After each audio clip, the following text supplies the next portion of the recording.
Saludos Puerto Rico, bienvenidos al Pique de Falú a través de Tiva Televisión. Muchas gracias por la oportunidad que usted nos brinda de poder llegar hasta su hogar. Yo soy Luis Enrique Falú. Gracias por la sintonía y vamos a comenzar este programa inmediatamente dándole la bienvenida al pastor Aquiles Fuenmayor. Pastor, bienvenido al programa.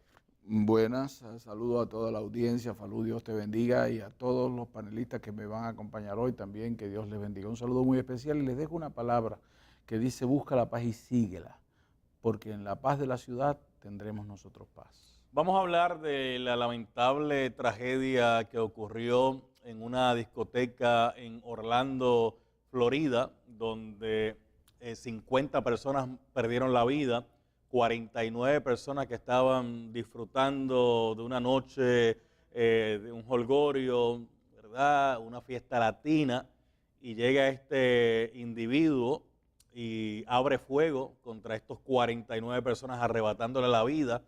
De esos 49, 23 o 24 son puertorriqueños que se habían mudado hacia la Florida, y el número 50, que es el individuo, ¿verdad?, el que lleva a cabo esta barbaridad, pues la policía termina con su vida. Ahora mismo la investigación gira en torno a que posiblemente la ex esposa del individuo pudo haber tenido conocimiento de lo que esto iba a hacer. Ella lo llevó hasta la discoteca donde ocurre esta fatídica escena, esta tragedia que a la verdad que nos ha tocado a todos nosotros. Son hermanos puertorriqueños y hermanos de otras latitudes que perdieron la vida porque esta persona pues tenía otro tipo de pensamiento. Hay algunos sectores de la comunidad LGBT que han planteado que esto fue un acto de homofobia y que estuvo impulsado, incitado por el discurso de odio de los sectores religiosos hacia esa comunidad.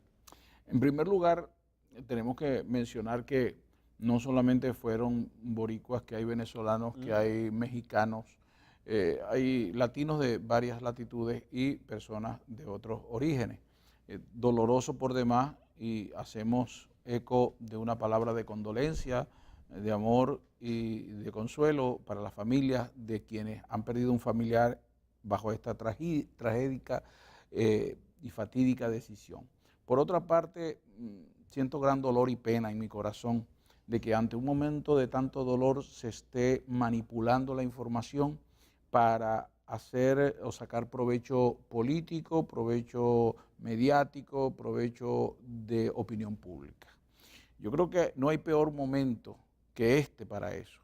Y estaré inculpando que un individuo de origen afgano, que para nada tiene una percepción cristiana, que no tiene un origen cristiano en ningún sentido, que no es un loco de la carretera, que es un tipo que trabaja en una empresa de seguridad, que hizo todo premeditadamente y con alevosía, que había hecho declaraciones previas y que ya se han adjudicado quienes lo respaldan, haya cometido esta barbaridad.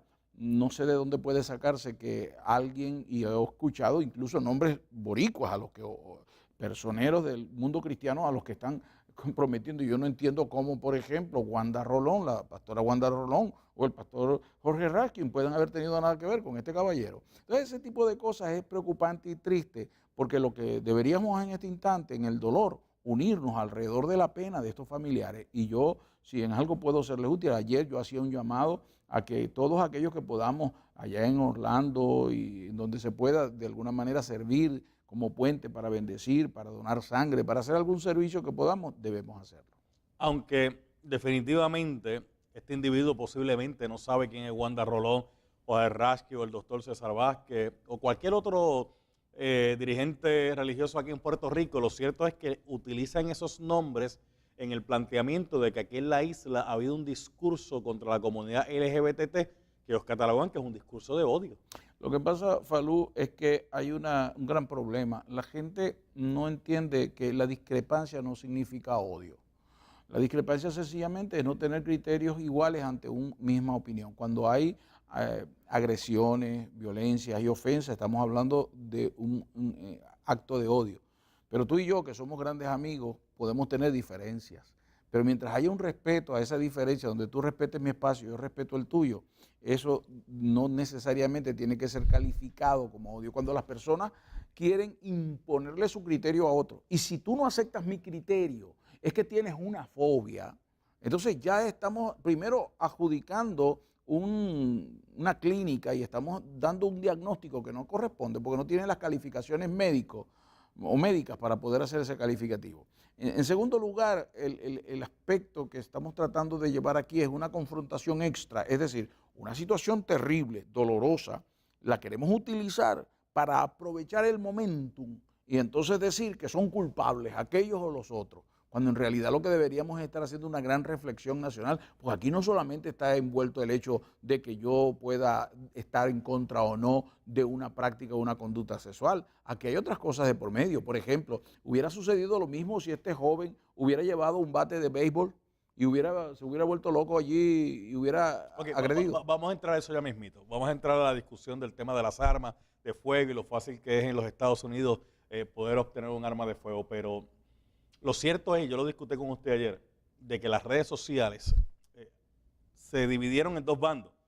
Los cristianos por un lado, las comunidades LGBT por otro lado, con acusaciones de parte y parte. Por ejemplo, yo le citaba a usted uno de los mensajes que leía en el día de ayer, que lo querían utilizar algunos sectores, planteando de que la paga del pecado es muerte. Y lo estuvimos discutiendo en el día de ayer, que cogían ese texto bíblico, pero lo que pasa es que la paga del pecado es muerte, como si el pecado solamente fuera el homosexualismo, como si el adulterio no fuera pecado, como si la mentira no fuera pecado, como si no fuera pecado incluso hasta mirar la mujer del otro. Y yo te tengo que repetir entre otros. Y yo te tengo que repetir lo mismo que repetí ayer, que yo creo que hay un problema serio, y esto es una autocrítica en la que nosotros tenemos personas que califican, vamos a seguir hablando teológicamente, pecado, y hay unos pecados más negros y otros que son más claritos y otros son hasta benignos, y así estamos queriendo ver las cosas. Yo se lo decía a usted, yo le decía a usted, fíjese que en estos últimos tiempos, la discusión pública entre la iglesia y la comunidad LGBT en este sector ha sido señalamientos del discurso de odio, de parte y parte. Están en esa discusión pública, pero no nos escucha con la misma fuerza que hablen sobre, por ejemplo, la fornicación sin estar casado. Sí. ¿Eso es pecado o no es pecado? Claro que es un pecado y es una práctica que trae mucho dolor a la sociedad. El adulterio, usted no escucha que aquí en Puerto Rico se hable de eso tan fuerte como otros temas, y posiblemente hasta culturalmente la gente dice, no, si es hombre tiene que tener más de una mujer, porque es que eso hasta... Y déjame hablarte de un tema que se ha convertido en algo interesantísimo de ver hoy en día, que es la mentira. La mentira se ha calificado de tantas formas. Hay mentiras blancas, mentiras rosas, mentiras piadosas, según la calificación de las personas. Y la mentira es mentira y punto. Y ahora pregunto yo en ese señalamiento, porque usan el texto bíblico dependiendo cuál es el mensaje que quieren llevar. Por ejemplo, como el que le decía ahora que la paga del pecado es muerte. En ningún sitio dice que somos nosotros los que estamos llamados a juzgar o a tomar acción sobre nadie en este mundo. El gran problema es que precisamente asumimos esa actitud de jueces cuando nosotros no queremos verificar nuestra propia vida. Es más fácil mirar la paja en el ojo del hermano que ver la viga en nuestro propio ojo. Porque mire, por ejemplo, en la cruz estaba Jesús. Sí. Al lado de Jesús, ¿qué había?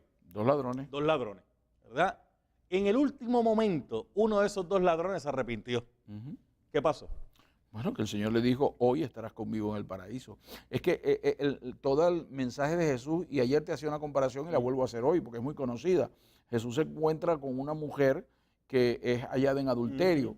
Y cuando la ley, legalmente, lo que aquellos iban a hacer, estaba justificado por la ley mosaica establecía que debían morir por lapidación en el adulterio, pero no solamente ella, debían morir los dos, los que habían sido encontrados en adulterio. El caso es que trajeron nomás a la mujer. Y Jesús le dice, ok, el que de ustedes no esté involucrado en esto y no tenga su propio pecado, no tenga su propia condición, sea juez, lance la primera piedra. Al ser confrontados, todos se fueron cada uno y él le dijo, mira, yo tampoco te condeno. Es decir, el que tenía la autoridad de condenar, el que tiene la única autoridad de condenar, al quien se le ha dado el poder de juez, no la condenó. Le dijo, yo tampoco te condeno, vete y no peques más. Y hay un segundo caso que a mí me impresiona en la Biblia, que es el caso de la mujer samaritana, que cuando llega al pozo, yo no sé si recuerdas ese pasaje donde viene al pozo y viene sola. El hecho de que viniera sola, o venía con otras mujeres, o con su marido si era una mujer del orden social. No venía con otras mujeres porque no era aceptada. Y no venía con el marido porque el marido no tenía. Había tenido 5. Entonces Jesús hace el acercamiento planteándole la necesidad de él. Dice, mujer, me da de beber. Y es donde ella se asombra y empieza un diálogo que termina diciéndole, yo tengo para ti algo mejor que todo esto. En otras palabras, el estar nosotros cuestionando y convirtiéndonos en jueces cuando nosotros vinimos a ser como cristianos, nuestra responsabilidad es amar. No cabe duda que cuando uno escucha, por ejemplo, a Pedro Julio Serrano, que es uno de los líderes de la comunidad LGBT, decir de que la iglesia, y mencionar nombres y apellidos, decir que son los responsables de esto que ocurrió allí, Sí. Es un mensaje un tanto contradictorio, porque uno no puede apagar un fuego echándole leña, claro, o poniéndole más fuego. Entonces, ¿cómo yo trato de erradicar un discurso de odio, pero cuando estoy haciendo, ¿verdad?, mi reflexión, estoy lanzando palabras hirientes al otro sector? Yo, en mi actitud humana, yo como hombre, al sentirme agredido, ofendido o de alguna manera dañado por alguna palabra de un caballero como este, quizás yo debería o siento que debo reaccionar. Pero yo me modelo en Jesús y Jesús haría otra cosa y le diría... Ese es el planteamiento. Y le diría, Pedro Julio, yo te amo. Pedro Julio, te perdono porque sé que estás herido, estás ofendido y yo te invito a que nos abracemos ante la cruz y ante Él pongamos nuestros dolores y nuestras vergüenzas. Es lo que tenemos que hacer. No importa cuánto pueda haber, cuántos errores cada quien. Mira, yo no sé lo que el Señor vaya a hacer contigo, conmigo, con los otros. Ese es el Señor. Yo hago lo que para mí es pertinente en la palabra. Ahora le quiero preguntar al pastor Aquiles Mayor. El terrorismo lo que busca es, mediante el miedo, sembrar, ¿verdad?, sus ideas. ¿Hay terrorismo religioso? Sí, por supuesto que lo hay. Hay terrorismo en todas las áreas del quehacer humano, porque el ser humano usa el miedo como un mecanismo de control. Y al querer utilizar el control... Y se utiliza a Dios para llevar el miedo, para someter a otras personas. Es más, en las cruzadas hubo asesinatos en nombre de Dios. No, y no solamente la cruzada. En la misma Biblia vas a conseguir muchos casos de terrorismo religioso.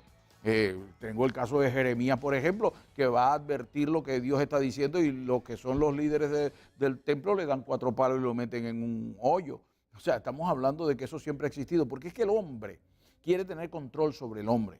Una de las cosas que el hombre no puede tolerar, el ser humano no puede tolerar, es que Dios le haya creado a un ser humano con libre albedrío. Y Dios respeta ese libre albedrío. Y yo si Dios debo respeta respetarlo. ese libre albedrío, porque hay otros sectores que no lo quieren respetar. Por eso digo, ese es el gran problema que tenemos, que no aprendemos a respetar el libre albedrío. Mire, por ejemplo, yo puedo de la otra parte esperar cierta conducta, pero esperar la misma conducta de alguien que se llama cristiano o que conoce a Dios, sí, es como que... Es ilógico.